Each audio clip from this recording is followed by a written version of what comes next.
Good morning from Cleveland, Mississippi, and welcome to Vlogmas Day 4. I am here in Mississippi for one thing that turned into two things because I am doing a double feature museum day, okay? In Cleveland, Mississippi, there is a Grammy museum with so many iconic outfits that Grammy nominated artists have worn, and I, as a lover of music, fashion, and history, simply just had to see it. And they currently have a Taylor Swift exhibit there as well, one outfit from each era. It's gonna be there until February 2nd. So I was like, I have to go, I have to see it. And then on my drive here yesterday, I learned that I am about half an hour away from, I forget exactly what they call it, but there's a Jim Henson museum there with some Muppets memorabilia, and I've got to see that as well. It's literally on my way back. So my plan is to go to a coffee shop, get something to eat, get something to drink,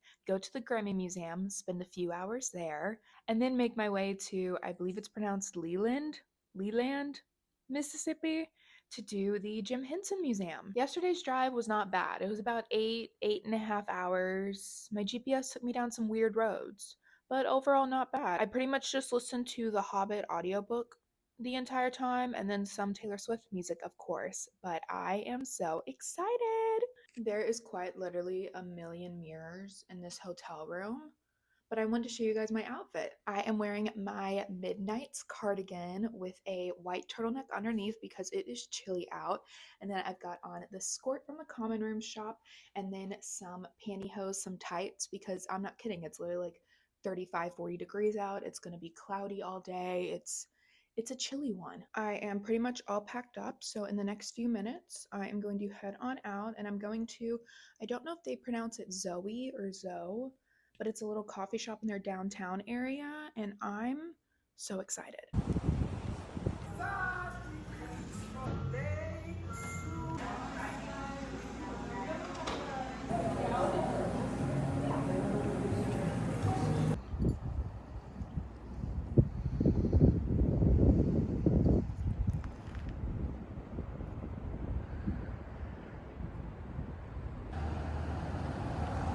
I just parked at the museum, which means voiceover time! The museum itself is very easy to find, and it's not that big once you get inside, but I think it's the perfect amount of space for everything that they have. The first room is dedicated to the evolution of the Grammy Award itself, so you see it from the first awards and kind of each set of decades or each new design, which I thought was really cool. And then there's also videos playing of artist acceptance speeches. And then Miss Taylor is everywhere. And this is me noticing Harry Styles, an outfit that Harry Styles has worn. Harry Styles himself was not there, unfortunately, but his outfit was. So we've made it into the next room, obviously, and it goes into the Grammy Awards and different significant moments in the Grammys history. There's a lot of interactive features in this museum. I did not really do a lot of those. I had more fun just looking at the outfits and reading everything. So I tried to get videos of a lot of outfits that I thought a lot of other people would like. And this is the first Taylor Swift spotting. So this is her 2009 Grammy carpet dress. This is what she wore to the awards. I believe this is there all the time. I'm not going to use the word permanently too much just because things can be taken out for conservation purposes or they were just borrowing it for a little bit, but this is not a part of the era's exhibit that's there until February. And then Beyonce's dress. I saw the dress from the back and I was like, I recognize this dress. Why do I recognize this dress?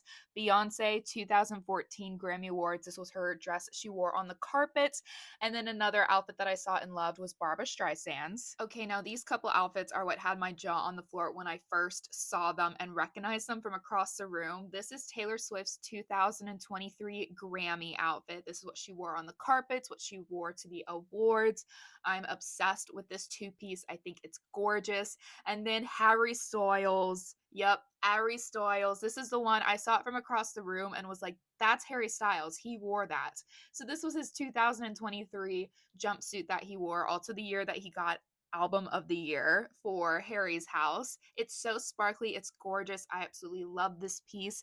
And then some other pieces that I absolutely loved as well was Megan Thee Stallion. She wore this in 2021. I love this dress so much. And then this is Charlie XCX's outfit from, I believe, 2015. I know it says it right there, but I filmed all these kind of quickly. If there's ever any text, please feel free to pause it and read it.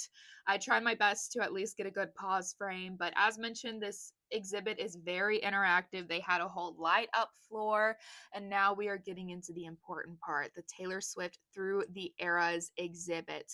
I first just took it in. I was like, I want to see it and everything. I probably spent 45 minutes on this a little bit alone because I wanted to make sure I really soaked it all in. But it first starts off talking about her directed videos, and then it goes all the way through all the eras. So there's at least one piece from each album, each era, and this is just insane. Like, it's huge, but it's also not that big. But also, I spent so much time here. And at this moment, it was just me and a mother and daughter duo there. We were the only people in this exhibit. So I really had all of the time to soak it in. And now we are diving into each individual era. So this dress is from the debut era. She wore this in 2007 when she was touring debut. Now, debut never had its own tour, but she was opening for some artists during this time, as well as some individual shows here and there. And I love this dress so much. It's gorgeous. It's so debut, you know? And then Fearless was this iconic guitar from the Fearless tour in 2009 to 2010, the iconic sparkly guitar. It's gorgeous. I'm obsessed with it. This, again, is so Fearless era. I feel like every piece really defines the era itself that is in this exhibit. Another guitar for Speak Now World Tour 2011 to 2012. I recently watched the DVD of the Speak Now World Tour, so actually seeing this guitar in real life was kind of insane because I was like, I just saw this on a little pixelated screen. The costume for Red might be my favorite from this entire exhibit. This is the outfit that Taylor wore for the 2013 Grammys when she was performing We Are Never Ever Getting Back Together. And I mean, the details on this thing, all of the sparkles, the lace, I could stare at this for hours and hours. I loved getting to zoom in and look at all of the rhinestones and the crystals and this insane hat and just truly get to see everything. And all of these outfits are just so, so good, and seeing it in real life, I still can't get over it. And then the 1989 outfit is also from a Grammys performance. This is from 2016 when she did Out of the Woods. I feel like we all know that iconic performance. So again, seeing this bodysuit and all of the details, the crystals and everything, I was just absolutely mind blown actually getting to see these close up. I mean, even with the glass, you could really see all of the details on it. I'm still absolutely mind blown that I've seen these in person and been able to like see all the details on them. Now, this is for the Reputation girlies. This outfit is from Taylor's Reputation Stadium Tour in 2018. And this three-piece set, these three items or whatever, the details on here. Like, I've watched the tour movie film that was on Netflix for a while so many times, and I never picked up on all these details. I did not even pick up on these snakes until the third or fourth time I walked by this. That's why I didn't focus on for very long, because it took me ages to realize that there were snakes on the back of this jacket. And it's just, oh my God, the details. And then for Lover, this is the guitar from the iconic Live from Paris performances. This was done in 2019, and I know everyone is absolutely obsessed with trying to find those heart-shaped vinyls. So seeing the guitar from those performances, I was like, oh my gosh, like, all of this is historic, obviously, for Taylor Swift and everything related to Taylor Swift, but I was like, this is history.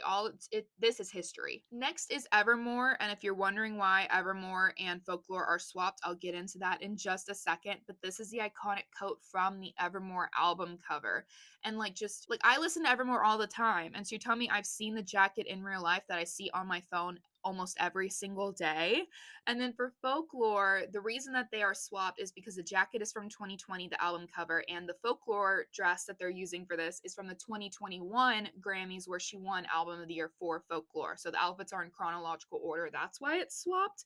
But this is one of my favorite dresses of Taylor's ever. So seeing the details, the mask, the flowers, the shoes, everything. I keep saying each piece is my favorite, but I truly love that flower dress so much. And then Midnights is the coat from Lavender Haze, the Lavender Haze music video. I had no idea that this was free, people, but that is so cool. The details on it. I feel like it would be a sensory nightmare, to be honest with you, to actually touch it, but seeing it, iconic. And then last but never least, we have the Tortured Poets department. It's insane that this is already in a museum when this is so recent, but this is the gown and gloves that Taylor wore in the Fortnite featuring Post Malone music video. So we have the gloves with the ribbons and the trim and the wrinkles on the dress to really like just put everything together. And there's a Taylor Swift reflection from the glass. Hey girl.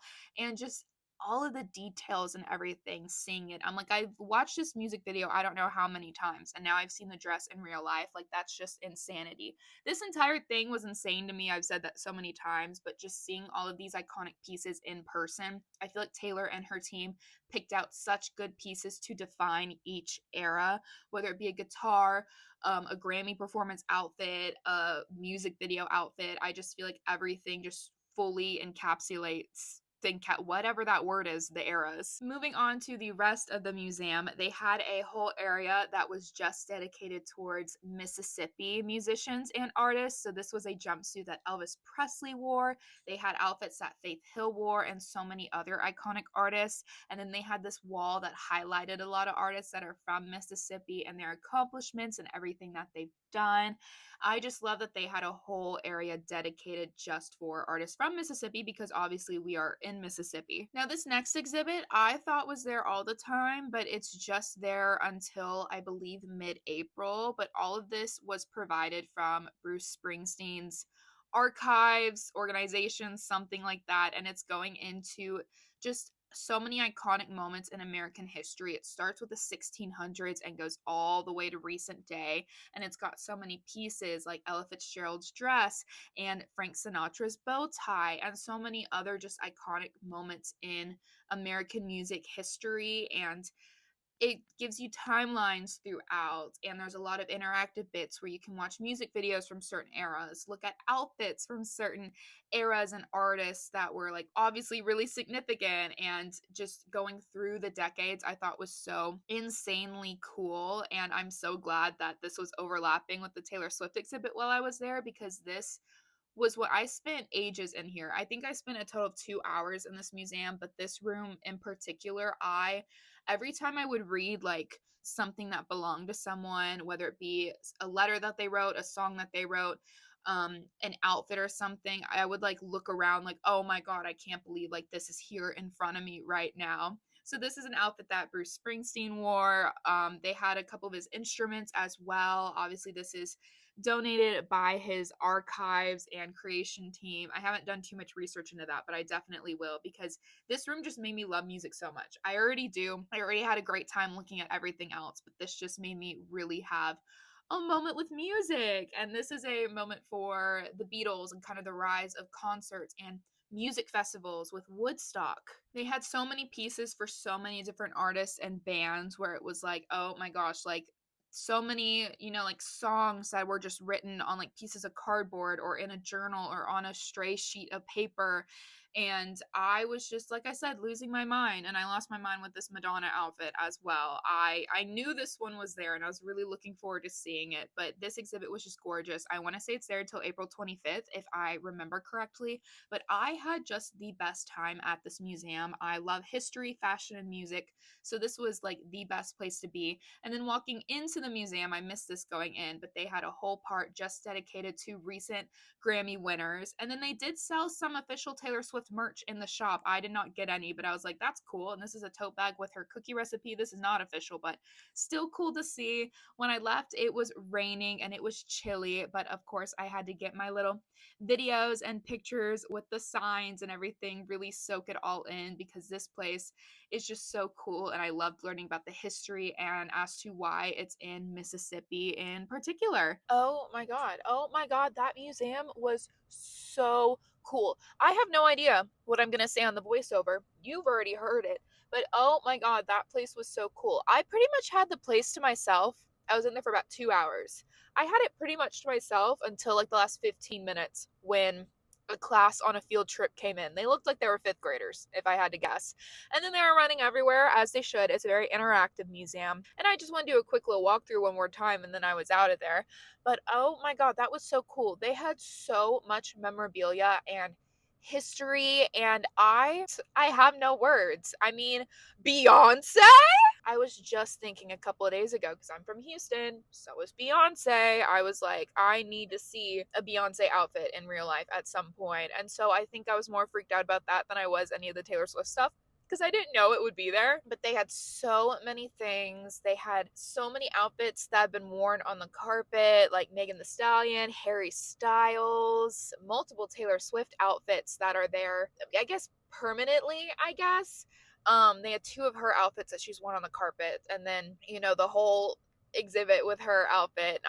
That was so cool. I learned so much. I now want to like listen to every album that has ever existed, and I just love music so much. So if you are anywhere near Cleveland, Mississippi at any point at all, please go. Please go to this museum. The Taylor Swift Eras exhibit is going to be there until February 2nd, but everything else, that's there all the time. So I definitely recommend. That was just so beautiful. Oh my gosh. I'm a little hungry and I asked for lunch recommendations when I was buying my postcard and she said Hey Joe's, which is just around the corner from here. I think I drove past it when I was coming here. So I don't know if that's the vibe. We'll figure it out. But then I'm going to the Jim Henson Museum. What a time to be alive, man. I've made it to Leland, Mississippi, and the little tourist information exhibit is right there. Second museum of the day, baby. This is the tiniest, cutest little building. It's like a little visitor center, and they had so much memorabilia of the Muppets that people have just donated and mailed in and sent. It's in Mississippi because this is where Jim Henson was born and where he spent the first 12 years of his life. These puppets are from like a conservationist deforestation thing that I had never heard of before. And then we have Kermit, of course. And then here is the picture and letter confirming that Leland, Mississippi is the birthplace of the frog. Heather, who was working there, had so much information on everything. I don't know too much about Jim Henson and the Muppets. I just know that I like the Muppets. So she was kind of giving me the whole spiel as to why it's in Mississippi and how they get all of these really cool pieces. I mean, these glass cases are just full of so many different memorabilia from so many different decades that people have sent in for it to be in this exhibit. I just thought that was so cool. And this Kermit and Miss Piggy were huge. They kind of scared me, I'm not gonna lie. It was so tiny, but so much fun. And I'm so glad that I saw this and got to stop in.